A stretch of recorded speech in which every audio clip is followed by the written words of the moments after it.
the theme is talking about disclosure, and the whole concept of it is a lot of stuff happening in mainstream news now that is bringing forward a lot of thoughts and talk about disclosure and what it is and what is trying to happen here. Now, as a special guest tonight, we have L.A. Marzulli. Now, a little bit about L.A.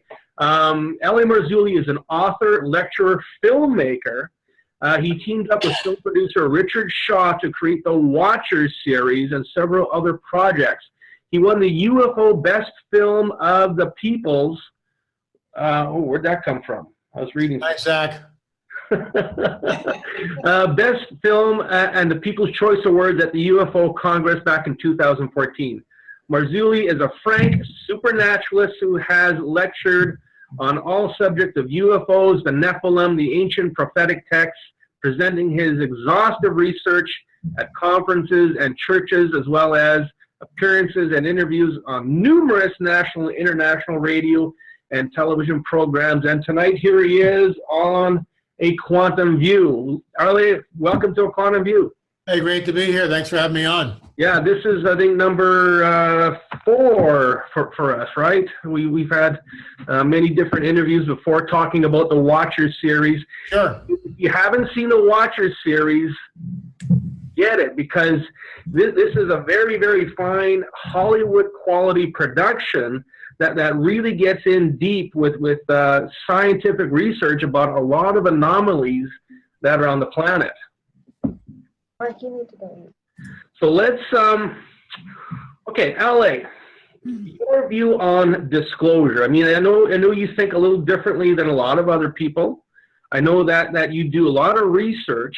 What exactly do you see about disclosure that you want to tell us? Now, again, disclosure about UFOs, about the governments coming forward and presenting this to humanity.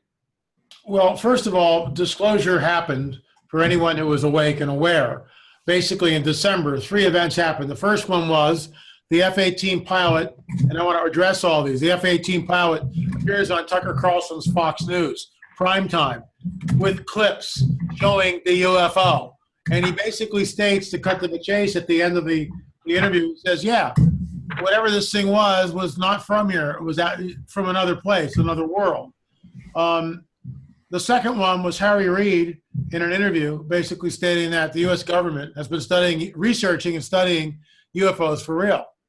And of course, the third one was our own government admitting that Area 51 actually exists. So let's backtrack. It's like, if that's not disclosure, I don't know what is. The F-18 pilot, first of all, we have to come to realization that this isn't an accident. This is a managed agenda, carefully managed agenda. And you can see that they've got a group of people behind the scenes. Who do we pick? We need to bring somebody out. Who do we do it? Well, I don't like this guy. You know, he's a little too good looking on camera. We don't want that. We want somebody a little more, but he's got to be able to speak. Let's go with this guy Fravor. He looks pretty good. So they tried out Fravor. It's a dog and pony show. Where does the video come from? I mean, this is all classified stuff. And all of a sudden, Fravor's got the video. They tried out Fravor. They tried out the video. He's on Tucker Carlson, and nobody bats an eyelash. And Tucker, remember, these guys are reading off a teleprompter. Tucker is not getting the news. He does some great interviews if you like his style, if you like his paradigm. You know, he's a sharp guy, he's an intelligent guy, but he's not producing the show. There are people behind the scenes. So this, you follow the dots. In other words, it's like, where does this thing, there's the clip. Where does this thing begin and end? You know, who's the person that, the media person that gets a hold of Tucker's producer and go, we really want to have this guy Fravor on and show the folks a real UFO. And they do all this, and the American public, it's flatlined. Nobody bats an eyelash. It's business as usual. I mean, I'm like screaming at the television set when this is going on. Did you see that? I can't believe. I'm like jumping out of my Barker lounger. I'm completely on fire. Then Harry Reid's going. We've got a special a special study from our government to study UFOs, research UFOs. Well, that begs the question, gee, Harry, what are you studying? Are you studying photographs? Are you back engineering craft? Are you taking DNA samples from retrieved alien bodies? I mean, what does this really mean? And of course, it's just, once again, the dog and pony show with Harry Reid. So we really have no idea what that means. And then the fact that UFO Area 51 doesn't exist, never has existed. The people who tried suing Area 51 of the government for all the chemical birds and stuff was thrown out of court because it doesn't exist. And the government in December announces that, gee, Area 51 does exist. Oh, and my blog a couple of days ago was Janet Airlines looking for stewards. It's like, what? You can't make this up. And what we're seeing, they're rolling it out. And they realize, and this is why I think there's no reaction, everybody's anesthetized. Everybody, I think, especially the millennials, it's like, let me see, Star Wars, real disclosure.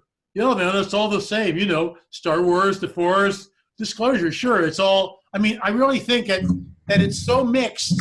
It's so mixed. People are so desensitized that no one's getting it, or very few people are getting it. We've crossed a line. I'll end with this. We've crossed a Rubicon. We've crossed a line. The toothpaste is out of the tube. The genie's out of the bottle. Whatever ridiculous, you want to use. But the bottom line is, it's happened. Disclosure. I was in Alabama. I spoke 3 times, once on Friday, twice on Saturday. And my presentation on Friday went into Saturday morning in the sense that I spoke for like an hour and a half on Friday night. I could sense the audience was fatigued. It was Friday. I didn't get the platform until after 8 o'clock. So I spoke, it's like 9:30, people, it's work, and it's like, okay. So we picked it up in the morning. But the one thing I kept hammering home all through that lecture, which was really, several hours, 3 hours, just that one lecture, was the fact that we have crossed the line, that disclosure has happened. And that what 2018 means to me is, what are they going to do next? Will they show us, oh, and by the way, Fox News, here we are, Tucker Carlson is deep in Hangar 18 at Wright-Patterson Field, which does exist, by the way. It's not Hangar 18, it's called something else. But I digress. But, what are they going to do? Show us, down parts of a down UFO, maybe from Roswell? Maybe they'll trot out someone who will say, yes, Roswell, from the government, Roswell really happened. We did retrieve. I just think that 2018 is going to be disclosure, more of it. That's what I think. So basically what's happened here is what we call a soft disclosure, correct? I would say soft disclosure was earlier in the year. I think Fravor crossed the line, and I think Reid crossed the line. I think Fravor is an F-18 pilot. He's former military. There's credibility there. All day long. He gives the backstory. And again, it's managed. This whole thing is carefully, it's a dog and pony show by the deep state or whoever to trot the information out to see what the American people do. And what do the American people do? Nothing. Flatline. Totally flatline. Go figure. Yeah. So for people like me, Holly, Zach, Denise, as you said, disclosure happened a long time ago. When I go on YouTube and I start doing research, another UFO video, another gray alien, boring. That's if you're awakened, you're aware that, hey, this stuff does exist. And it is, for my work, it's causing health problems in a lot of people with abductions and the whole bit. Oh, yeah, we can get so freaking deep into that, it's not even funny. Right. So for the mainstream, unawakened folk, I think they're going to have to do the soft disclosure rollout as time goes on. And that's what we're seeing. And we're definitely seeing this rollout. But it's like, I'm watching all the sites like I do every day. And Drudge Report again had that little blurb about Janet Airlines looking to hire people, which I found. Jimmy Church actually, I think, applied for that. Yeah, absolutely. Wouldn't you want to do that? And then when you get off the plane, you just kind of wander to the side here, hope nobody's looking at you. Taking little pictures, eh? Yeah. Just go down in the elevator about 10 floors. Yeah. So we've got let's say an opening of disclosure to the general media or general masses of unawakened people. We've got the awakened people who are like, yeah, I mean, you're preaching to the choir. So I think they do have to really be careful on how they present this, because if they throw everything at everybody, if the president, Mr. Trump, stands up and says, there are aliens amongst us and we work with them and blah, blah, blah, and here's all this proof and everything, I think the country would go nuts. If they actually came out and said that, it'd be very interesting to see the reaction. I think that's where they're headed eventually. And we have to ask ourselves something, and detach ourselves from Star Trek, the Star Trek paradigm with the prime directive. I mean, that's just, somebody wrote that. It may or may not be true. It's like, that we can't take that as gospel, you know what I mean? And we have no idea what we're looking at. I mean, we all have different views perhaps, but we do agree that the phenomena is real, burgeoning and not going away. The question I have, and I keep raising, why the cat and mouse game for decades? What is restraining them, at least at some level? It's bizarre. I mean, surely by now, we've had enough cattle mutilations, enough crop circles, enough abductions and and flybys to do something else. And UFO sightings are at an all-time high. Fox News last year, that's soft disclosure. Fox News broadcasted that, and again, just flatline, completely flatline. No one cares. Well, as you said, everybody's desensitized. Now, I think, LA, that you and I could make a pretty penny by starting to make aluminum hats, right? I'm ready. I'm absolutely ready, I want to believe. I want to believe. Is there any kind of label in the back underneath there that tells you where to buy them? Now, Holly does a lot of work with a lot of people who go to Isetti Ranch. We've had a lot of talk about that in the past. A lot of different things in that nature. Holly, what do you think about the whole soft disclosure thing? I'm really disappointed that we did flatline on it. The only people who got excited were the people in the disclosure community. And I'm just so blown away that there wasn't more of a reaction. I have a 9-year-old, so I go to the public school. None of the parents are talking about it.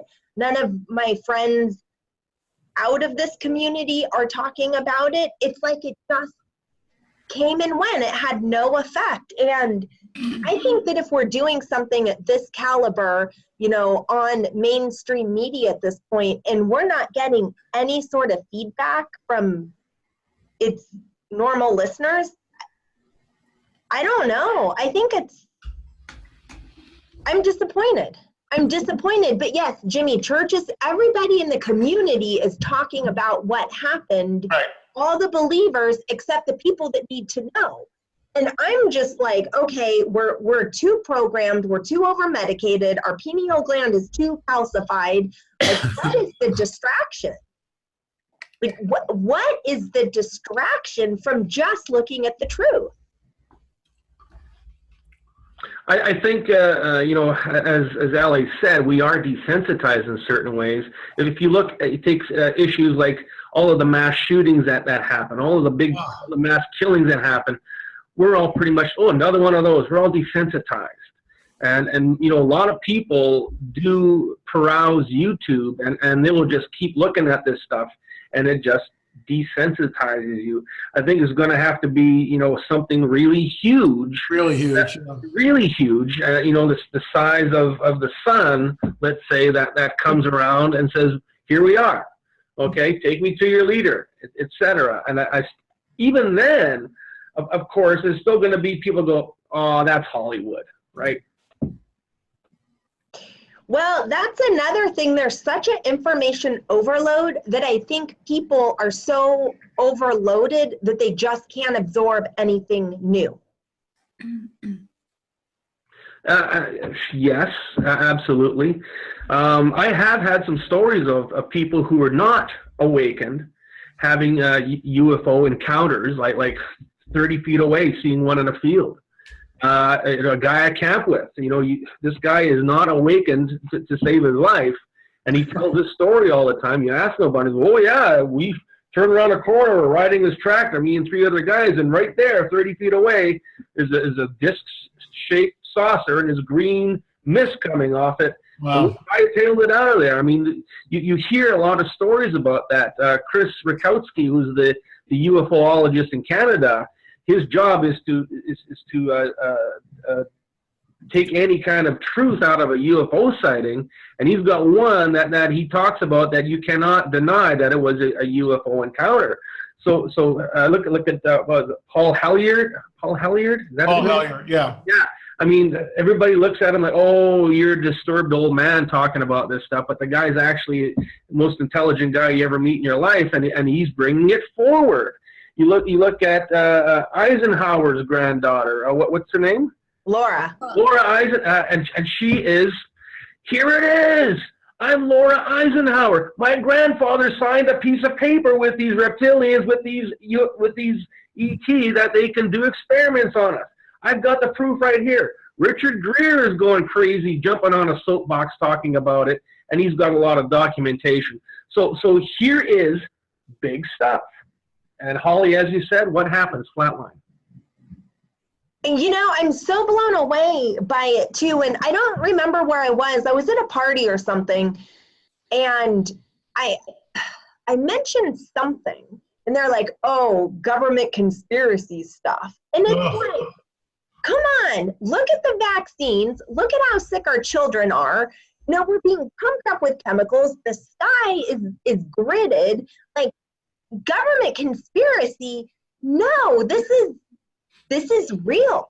This is real. Yeah. And I still have people questioning me even about chemtrails. That's got to be the oldest subject in the book.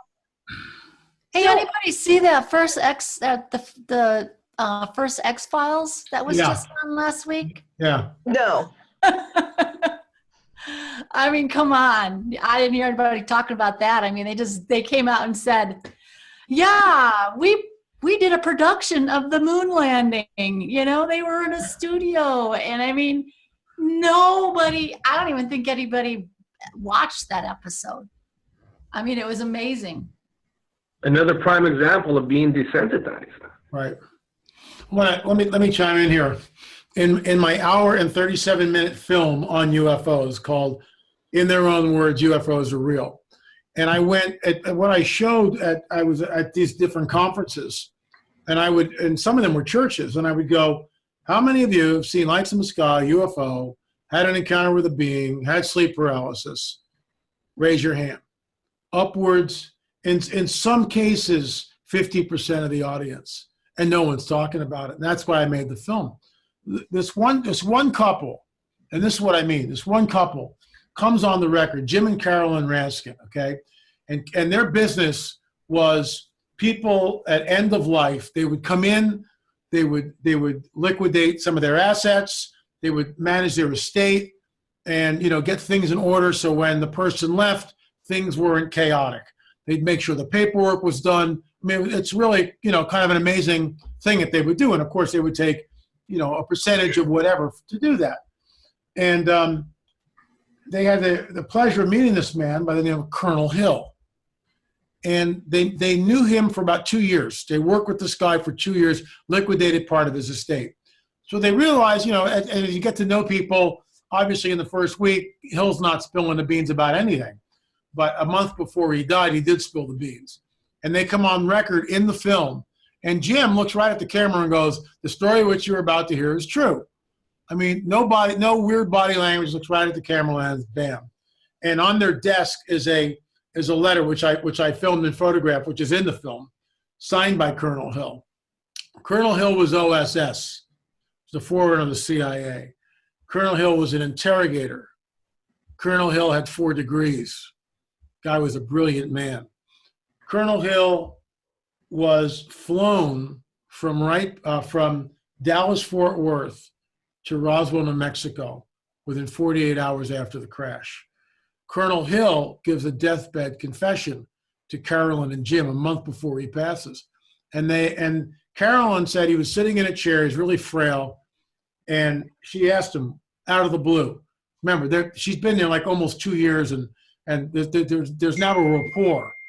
She's almost like family in some ways because he has no family. And she goes, well, what about Roswell?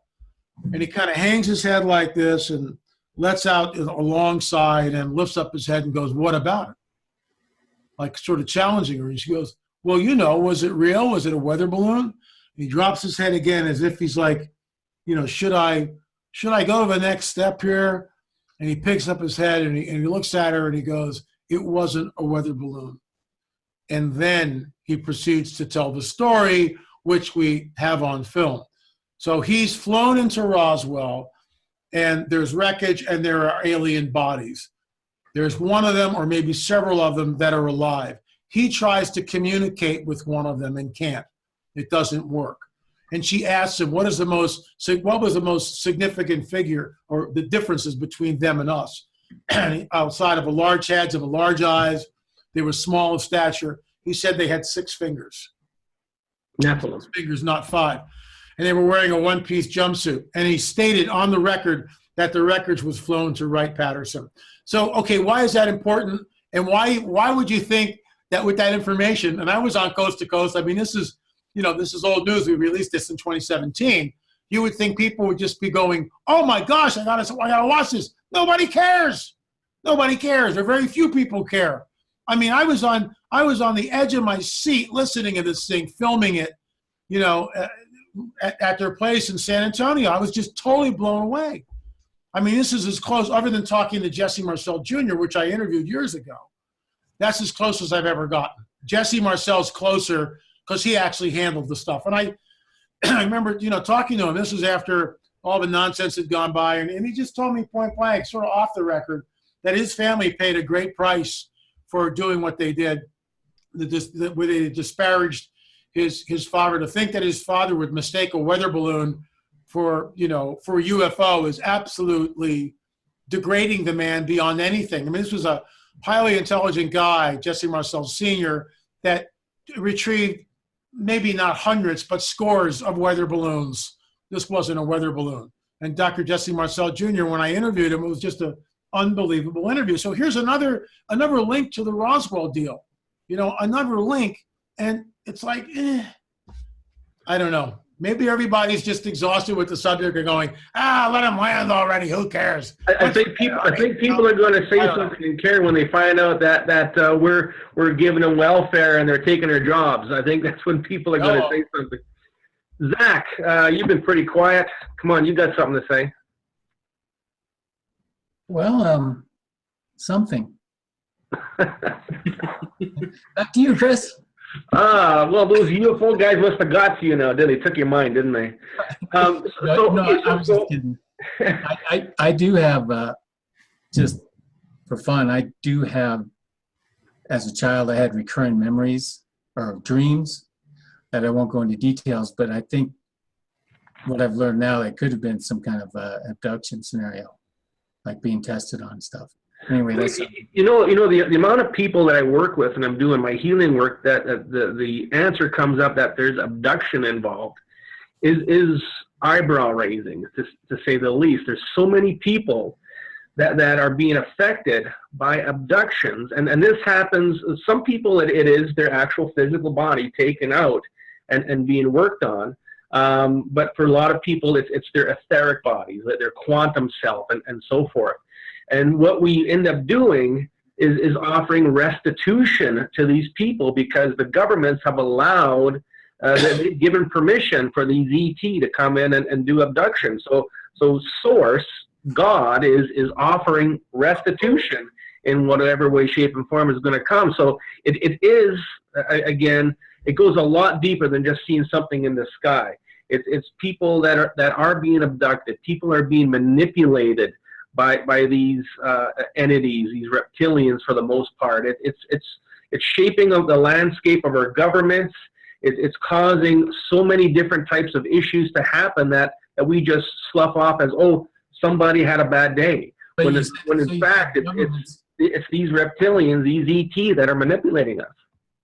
You're saying governments, and I wanted to ask LA, you said something a minute ago about What's restraining the governments? Why aren't they just coming clean? Because it is so obvious. If you got any kind of eyes to see, you can see Sure. it. But I think one of the reasons could be because there's so much more than just disclosure. And we could break down that word. What does dis as a prefix really mean? Put that before disclosures. What does that really mean? We're not disclosed. We're not bringing closure. Isn't that what that word really means? Right. But it's probably because they don't want to come clean, because once they do, then everything's going to come unraveled. Who are these aliens? Aren't these aliens really the fallen angels? Right.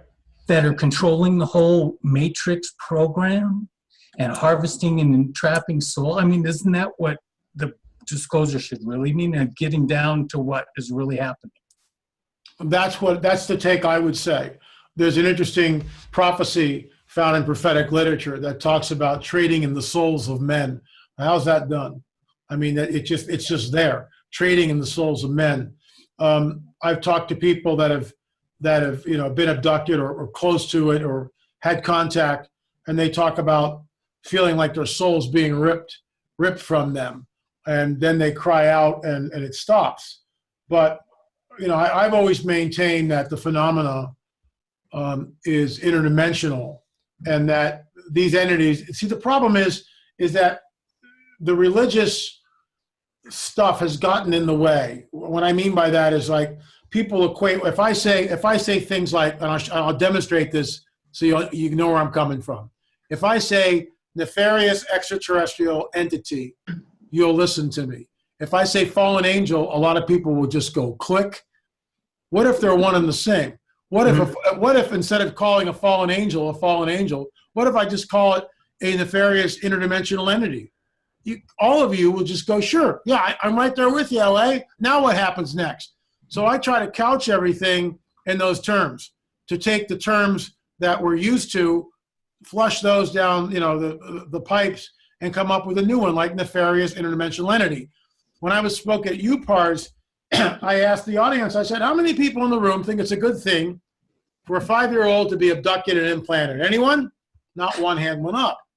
And it's like, this is the deal. In order to get on board with that, we have to take sort of our rationale and chuck it. But however, this is what happens, Stockholm Syndrome. This is what happens with many abductees. They are taken, and at first, like Whitley Strieber, they're terrified.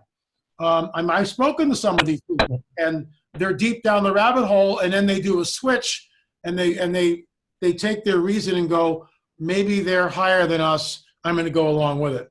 But in the meantime, viscerally, in the beginning, they're screaming, protesting. What 5-year-old wants to be abducted? What parent would allow their 5-year-old to be abducted by anybody? It doesn't have to be a nefarious interdimensional entity. It can be anybody. I mean, there's no way any of us sure would allow that for any reason. And what bothers me is, like, it's always under the cover of darkness. It's always clandestine. Fear is always, not always, but in most cases, these people who are abducted, and I've spoken to many of them, absolutely terrified, just terrified. One of the guys who comes on the film, his name is Al, lifelong abductee experiencer. And he talks this one thing, one of his last abductions, where he's driving home from work, he's in the car. How many times have I heard this? Driving home from work, he's in the car. He knows he's going to be switched off. You can feel it. He knows he's got about 4 or 5 seconds before he goes. Sure enough, it's hours later, and the car, this is all in the film, all this whole testimony, and Wesley Sangiorgi brought it all to life through CGI. In the film, the car is being let down from the ship in this he described it as the most brilliant light you've ever seen, and the car is like falling like a leaf and hits the ground. The car starts by itself. He's still out of it, sort of, and the car steers itself on a winding country road. Finally, he brings his hands up and is able to, take control of the car. He finds out he's missing 4 hours of time, and he's hundreds of miles away from his destination. He finally gets home, he crawls under the covers, curls up in a fetal position, and cries himself to sleep. Now that's chilling. And then later on in the film, he really, you know, when I went up to interview him in Canada, I had no idea he would be the centerpiece of the film, but he turned out to be the centerpiece of the film. He comes on it in four different times in an hour and a half. But one of the more chilling testimonies from this guy was he was a mover, and this woman was moving in from the Middle East, specifically I think Kuwait, and she had a huge container. So he goes and meets her, and you know, she's a good-looking woman. Not that that means anything, but she's attractive, and she's dressed really nicely, and but she's wearing these dark sunglasses which wrap around her eyes, completely wrap around her eyes, on the sides, letting in no daylight. They're almost like what swimmers would wear, almost, but they're glasses, right?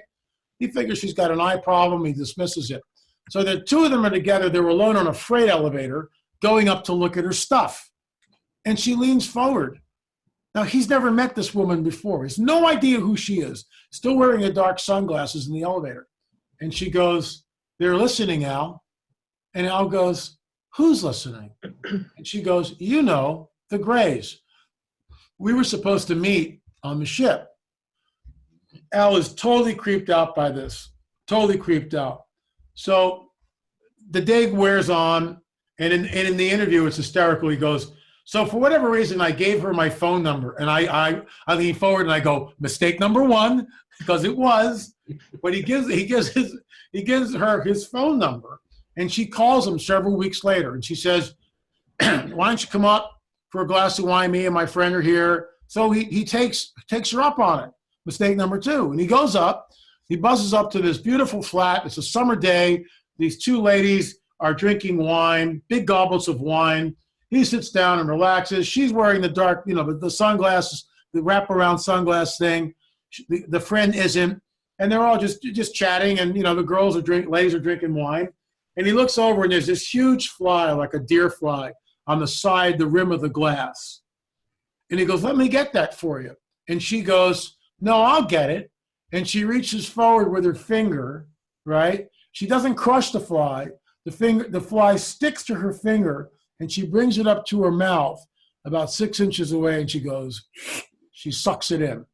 At this point, yeah, everybody always laughs at that at the conferences too. It's a nervous reaction. It's a nervous laugh.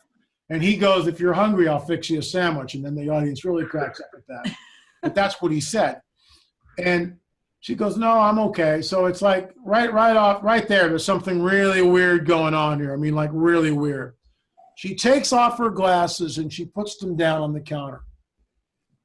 She goes over to him and she sits on his lap and pulls up his shirt and goes, "Wow, you're really well preserved." And I stop him in the film. And I go, "Wait a minute, Al, you've got a girlfriend. Is this normal behavior for him?" And no one's ever challenged him on this. And you can see he's taken it back and he's going like, no, it's all of a sudden the light bulb goes off. Why did I allow this? Hello, UFO brain fog. There's something else at work here, which is shutting you down to get control over you. And the glasses are off, and she's sitting on his lap, and she goes to kiss him, arms around him, and as she comes towards him to kiss him, he pushes her away. And as he pushes her away, the eyes shift and go black. The soul left. The eyes shift and go black. He gets up. He runs out of there. She's running after him, and she's like, got this laugh. He said it was the most evil laugh I've ever heard in my life. He goes running out of the room. He calls me like a half an hour later, and we get on Skype. This is a couple of years ago, and we talk. And I sent him literature and told him what I thought was going on. And make a long story short, he came across the line into my paradigm, and he stopped the abductions and stopped the whole thing. And now he's counseling other abductees that there is a way out. But he saw a hybrid being, which coincides with Dr. Jacobs' work. All this stuff is real. I mean, I've got several stories of people. Let me just tell you another one since we're on the hybrids. This one freaked me out. Well, not that Al freaked me out too. So this couple at a fair in some Midwestern town, all right? Just a normal, father, mother, couple of kids. The daughter is on a Ferris wheel, on a ride. So they're waiting for the daughter to come off the ride. And they see this these like kids, but they're really not kids. They're not sure what they're looking at. And they kind of look the same and dress the same, maybe like brother and sister, but they're not sure. And they're not even, it's like, is this male and female? They're sort of androgynous looking, not really sure. And these kids are like, they're walking really weird and they're walking in unison. And they go up to the ride, and one of these kids tries to open the gate and enter the ride. And the carny guy goes, what are you doing? You get in line, you can't do that. So the kids just stand there. And the father and mother are looking at all this. And the mother goes, look at that. And he goes, yeah, these kids are really messed up. So the daughter gets off the ride. They come back to the mother and father. And as she is walking away, as the mother is walking away, she turns and looks over her shoulder. And these two kids have shifted. She said the necks were arched and elongated in an absolutely impossible way for a human being to do. And they were leering at her. They were leering at her like, hey, guess who we are? They were leering at her. And she was so freaked out, didn't say anything. They got home, got her to bed. Hours later, she looks at her husband and she goes, those two at the county fair, what do you think they were? And he looks at her and he says this, they weren't human. And her heart sunk. And that was the email. She won't let me go public with it. But I can go public with it, but not with her name. Doesn't want to be recognized. And who wants to? This stuff is really creepy. So those are just a few. But Ellie, how important is it to bring into this conversation that these are not friendly? These are not out for our best interests. No, I don't think they are either. And I'm right there with you. I think that these are nefarious interdimensional entities which do some really nasty things to human beings, really nasty things. Yeah, so it's important to keep that in the forefront, really, because like I said, disclosure is so much more than just the fact that there's other life forms. It's all this thing, and they don't want to reveal it because governments come unraveled, religions come unraveled, all the stories, all the lies, that this is maybe a simulation, virtual reality. Everything blows up in their face if they were to, come out perhaps, but they're not friendly. So how does that play into it?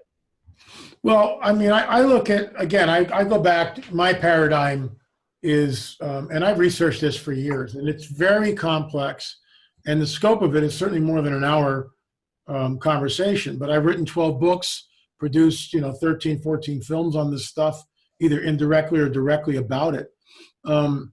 These entities have interfaced with human beings for millennia, and it's always the same thing. When they show up, they want to be worshipped as gods, and this is where like the Ancient Alien series, it's like which I was on the first 2 seasons. They're right. When you go to a place like Teotihuacan in Mexico or Corral in Peru, and you see these pyramidal structures, or the Great Circle Mound in Ohio, or the Anasazi ruins, or the Great Serpent Mound in Ohio, or Cahokia down in the Mississippi, along the Mississippi River, or Poverty Point, which is another huge mound. All of these areas, in my opinion, we are looking at technology, which you'd be hard-pressed to do it in modernity. You're looking at technology, you're looking at that whoever these entities were when they got there. Let's just deconstruct one little thing. You go to Cahokia, it's the largest mound in North America, the largest mound. The base of Cahokia is greater than the Great Pyramid. So it's right by the river, the Mississippi River. The plaza in front of that is 45 acres leveled within 2 inches. How did they do that? The tonnage of dirt to make Cahokia is well over 390,000 tons of earth that were moved. Okay, they moved the dirt, but how was the dirt compacted to hold its shape? How was that done? And who moved the dirt? We actually have an experiment that we're running. We had a flint knapper create a hoe from like 1,000 years ago with flint and wood and deer hide wrapped all up, and they soaked the deer hide. And we are going to film this year at a place called Poverty Point, where the archaeologists are insisting that this was done with hoes and deerskin baskets, and we're going nonsense.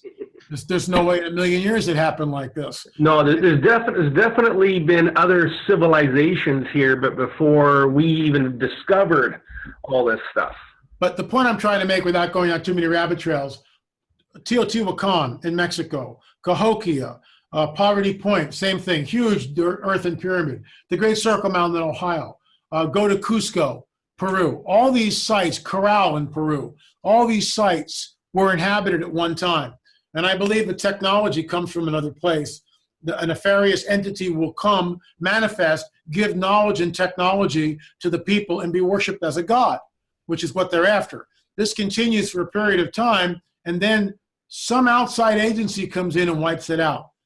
And we see this, and this is the basis of a book I'll be working on, over and over and over and over again. When Native Americans show up at the Great Circle Mountain in Ohio, which to some people isn't as impressive as Cahokia, it's 1,200 feet in diameter. It's huge, absolutely huge, 1,200 feet. The level inside that mound, the plaza, whatever you want to call it, is basically dead level. And of course, there's like a ceremonial mound where they found human remains on an altar. Hello. So the moat that goes around that, how was that constructed? How did they know how to make it level? So, you know, they had to level basically all that acreage. So when the water came in from Raccoon Creek, which was a quarter mile away, everything would fill up level at a nice level. So when you'd walk in, think about it, in antiquity with the torches and everything else, and the inside of the moat is water, the reflective pool. I mean, it's just mind-blowing what it must have looked like. So where's that technology? And who constructed it? They don't know. They call them, you know, the woodland people. They just make up names. The woodland people. The Native Americans show up, and the white settlers come in and go, who made this? And the Native Americans go, we don't know. It was here when we got here. So no one wants to hear that. Everybody wants it all nice. Something's going on this planet, and we see it over and over and over again, where technology is used to create artifacts. Let me go, a little sidebar. I was at a museum in Oklahoma City, and when I go to the museums, I was always looking for out-of-place artifacts. There's a video that I did on this on my YouTube channel. For those of you who are listening, L.A. Marzulli, just go there. It's called Out-of-Place Artifacts. And we're there, and we see this little locust made out of quartz. It's a locust effigy. It's about that big. It's about 4 inches. No wings, but the body. And it's perfectly carved, and it's beautiful. And at the tail, it's got 4 concentric rings, just perfect around the tail. And it tapers like this. The tail's small, and then it tapers into something larger. The face, delicate, intricate. And so I go to the archaeologist, and I go, well, how was this done? And he's trying to tell me, peck, peck, peck, peck, peck with the stones, and the sand slurry with the rawhide. And I said, well, can we examine it? So I got my anthropologist on this. He fills out the formal paperwork. We're right up to the door. They're going to let us in. All we want to do is take the stinking thing out of the case and look at it with a jeweler's microscope. We want to see what kind of tool marks are there. We want to investigate this. We want to bring a gemologist in. What do you think? And at the last minute, someone gets wind of what we're trying to do and puts the kibosh on it. Bam! And the letter that comes back is, we don't think this would be advantageous to Native American, you know, to Native American tribes. And we're going, what if it wasn't Native Americans who built this? See, NAGPRA, Native American Grave Protection Repatriation Act, has basically put the handcuffs on any type of research. Because these tribes are going, oh, we built that. Oh, we did this. Oh, we did that. And we're going, no, you didn't. No, you didn't. No, you didn't. You did some of this stuff, but not the mounds in Ohio, not the Serpent Mound in Ohio. You didn't build Cahokia, with all due respect. There's another race that was here. And you guys even fought against them, and you called them the giants, the red-haired cannibalistic giants. It's all of your oral tradition. So you already know about that. That's why we're on the trail. So there's this whole hidden history, deliberately obfuscated. It's global. It was everywhere. And I think we're on the verge of having the old ones come back. And that's troublesome to me. Now disclosure. Okay, so we're talking a lot about alien disclosure, UFO disclosure. Another big disclosure that's happening that can't be dismissed is the disclosure of all of the sexual harassment stuff happening within Hollywood. Okay, so where does that go from there? Possible disclosure of, let's say, 9/11 or other things that the governments may be involved with. So the whole disclosure thing, I think, goes very broad. Never mind UFOs. Look at what else is happening with disclosure. Well, I mean, I have a theory on this, and it's all the pedophile rings have been in existence forever. Yes. And they continue. The Super Bowl, it's our greatest cultural gathering in America, right? I watch it because I have to watch it because of the halftime show to see what kind of Illuminati occult spectacle we'll be looking at. That's the only reason why I watch it. Madonna. And I really enjoy those little mini weenies that they always serve. I just love those things. I know they're not good for you, but I love them. So, when we look at pedogate and all the sexual harassment that's coming out, and I can't prove this, but my theory would be that Hollywood has been bashing Trump ever since he got elected, unmercifully, calling him every name in the book. And Trump, in my opinion, is pushing back. And he's known about all this stuff before he was a politician, before he gained the White House for years. And I think what we're seeing is pushback. I really do. I think it's pushback. And he's going, you guys are coming after me, calling me every name in the book, and that's fine. So, Harvey, you're not this lily white guy, and you've been screwing around with everybody and his brother. So why don't we just let this roll out? And I can't prove that. I don't know whether that's true or not. But then you get into the deep state, and you get into who knows what. You get into the murder of Seth Rich, which is just incredibly troublesome to me. The alleged Clinton body count, which most of us know about. But it goes back to JFK. It goes back to, to Dallas, where the deep state took control. And since then, we've never had a president. Hillary was always supposed to win. There was no doubt. She was tapped out. She was favored. And you can call it what you want. The so-called blue wall came down, and that's why Trump got in. And I realized he's very controversial, but Hillary was the pick. Hillary was the favored by the deep state, by the Illuminati, in my opinion. I think Hillary's an occult adept. I think that when she hangs out with Madonna and Beyonce and Katy Perry, all who are occult adepts, all who display openly Luciferian symbols. I mean, I'm not making this stuff up. I mean, I wish I was. So they know who it is they're serving, and they do that openly. And when we talk about this stuff, again, people have a very truncated view until, if you've never seen someone who's demon possessed, then you can't weigh in on it.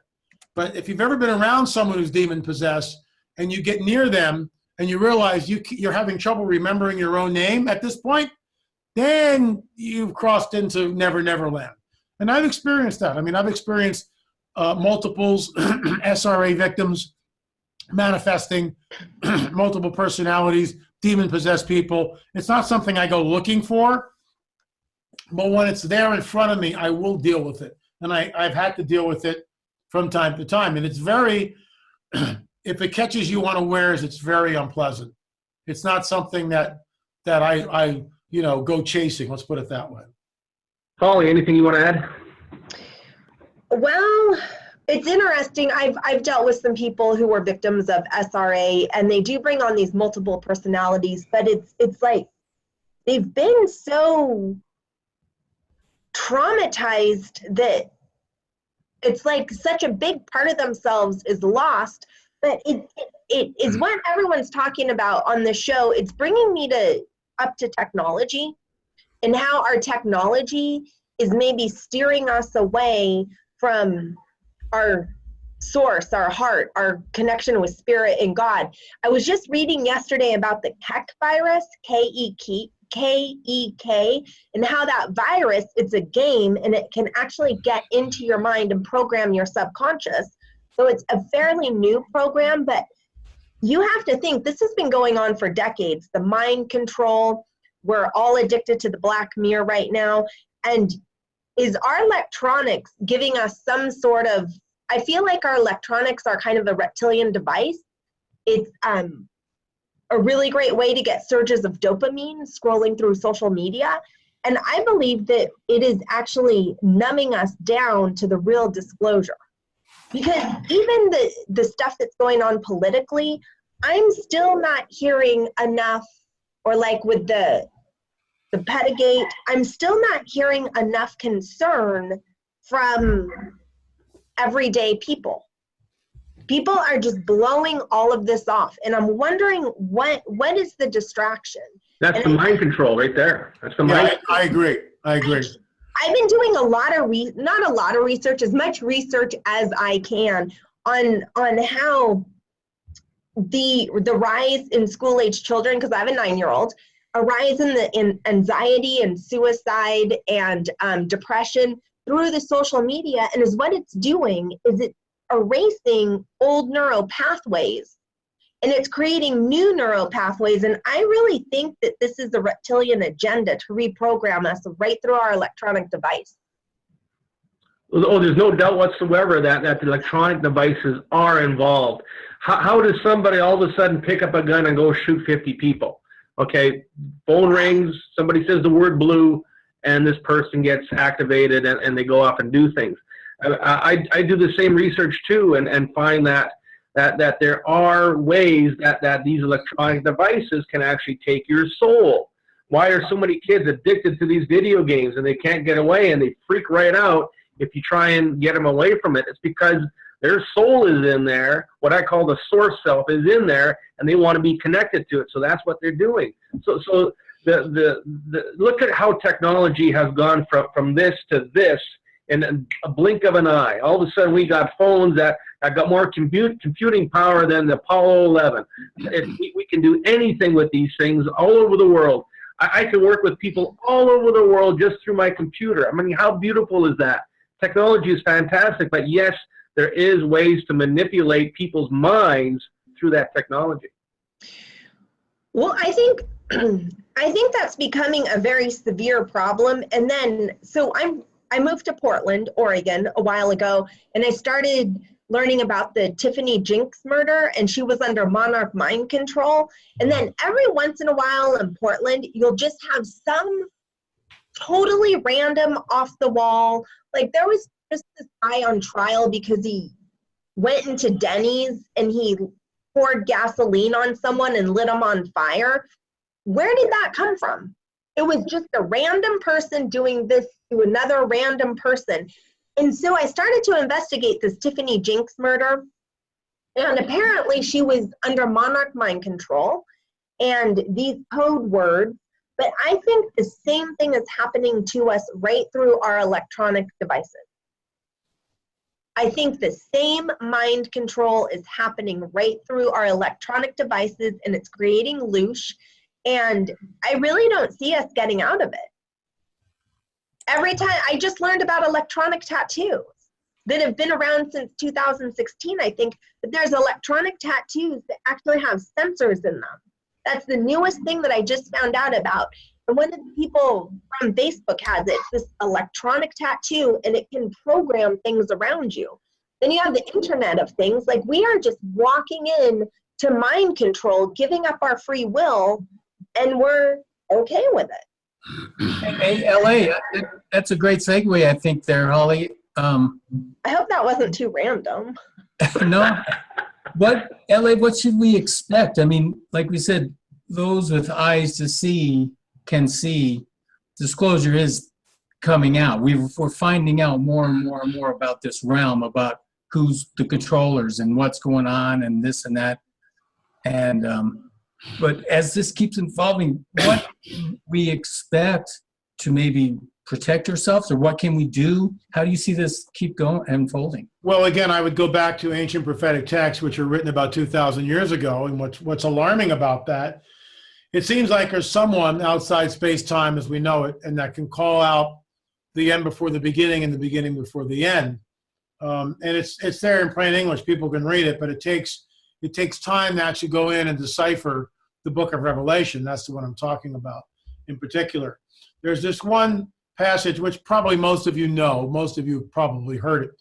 And remember, when this thing is penned 2,000 years ago, it's some kind of crazy guy is writing this, right? It makes no sense. Even 100 years ago, it would make no sense. And one of the particular passages states this, that no one will be able to buy, sell, or trade without this mark of the beast. What the heck?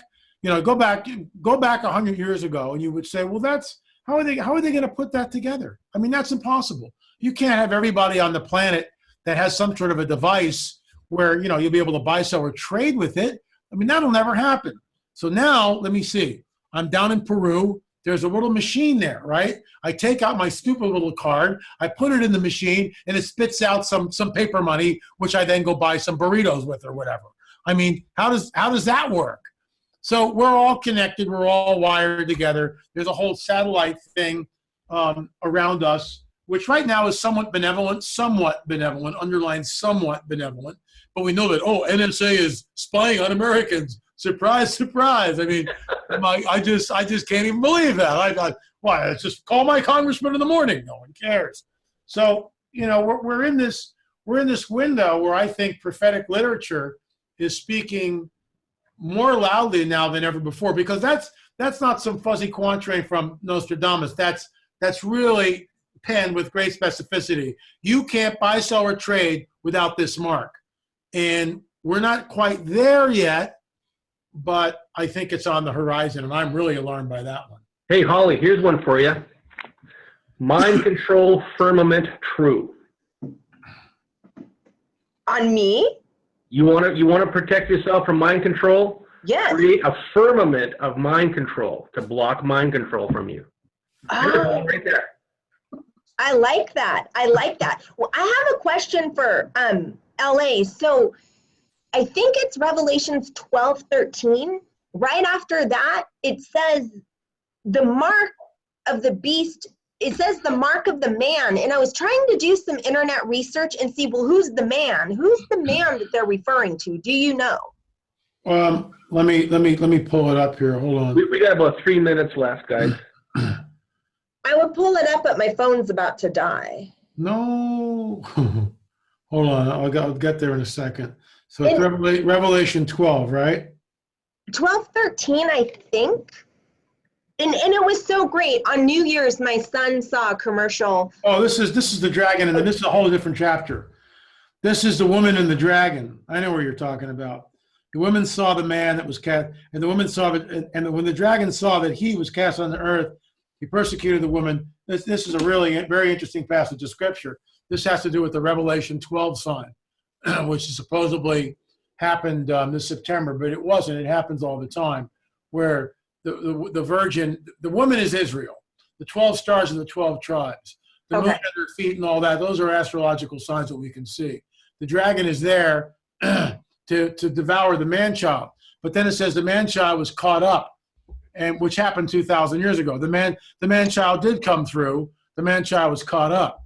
All this was prophesied thousands of years ago, which I just find absolutely astounding.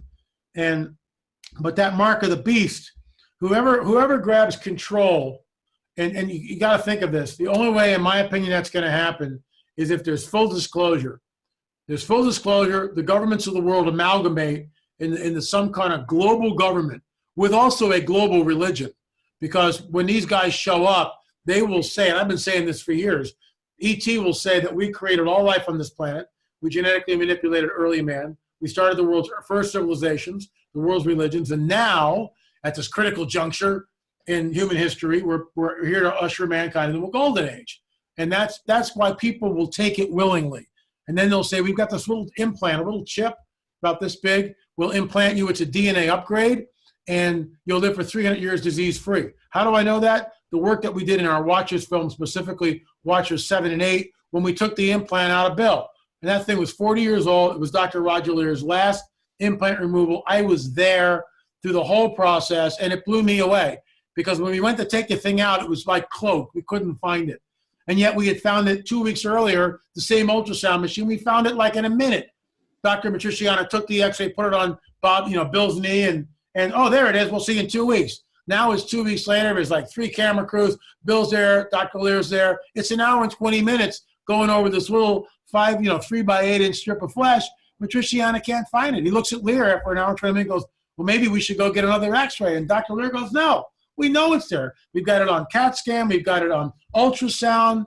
We've got it on x-ray. I mean, we know it's there. We've seen it. So I'm in there, and I get a little tap on the shoulder from the good guys. And I take authority over the situation. And I just said, okay, this is going to sound really weird. I'm a room full of people that I don't know for the most part. I go, it's going to sound really weird, but I'm going to pray and I'm going to do it now. And all I did was this. Father, if there are forces which are cloaking this device, I ask that you would break their power and do it soon. Okay, so there's no church bells, no one singing a Hallelujah chorus. That was it. And there, a minute later, all of a sudden, out of nowhere in the monitor, the object comes in like this. Yeah, just like that. And everybody goes, what the heck is that? And Matriciana is like this with the ultrasound wand, tapping the wand, looking at it, tapping it, looking at it. And I'm just sitting there laughing because I know who showed up. Now, that doesn't happen all the time. But when it happens like that, it's really— But it needs to happen. It needs to happen more often. So I called on someone, and he showed up, and we took the implant out, and the thing went dead. The thing was totally dead. And we took it down to Seal Lab 2 days later, and we viewed it under a scanning electron microscope. There was like a substance which was around the entire implant, like a rubbery type substance, which we sent off to a lab to get analyzed. I mean, this is like, who gets to do this stuff? I mean, that's as close as I ever want to get. And this guy was abducted 40 years earlier, he was at 5 years old, and taken up through the ceiling. And he lived with this thing for 40 years. And when we took it out, I've been following up with him. At first, he lost weight, and then his joints started to hurt, and then he started getting sick, which never happened before. So, just saying. You know, all that information is there. There's so much that we can listen to, and it'll lead you in so many different directions. Disclosure, UFOs, implants, this, that. I mean, and I see it every day where this stuff can take you, or it can take your mind and your subconscious and get you thinking about so many things. I think that's where a lot of people get really confused and get flatlined on things, is because there is overload about so much. I mean, nobody knows what to think anymore because there is so much. We're going to have to cut it short there. I think we're going to have to do a second edition of this conversation. Love to. Yeah, absolutely. Thank you. One more thing, can I say? We are revealing the DNA evidence February 2nd at the Marriott Hotel at LAX. We are going to live stream it. You'll be able to watch it. We'll be selling DVDs. We're compiling a book. What we found, I think, rewrites history, but all the naysayers, I'm sure, will be jumping on this. So there will be some disclosure right there. Sounds good. Absolutely. Holly, thank you so much for being here. Guys. Denise, Zach, you guys are awesome. Love you guys. Okay, we'll see you. Wait, LA, are you going to be at the Conscious Life Expo? I wasn't invited, so no. Oh, okay, I wasn't either. To meet you. Okay. All right. Soon, at some point, we'll meet on the trail. Okay. All righty, guys. Take care. Take care. This is Chris for Quantum View. We are out of here.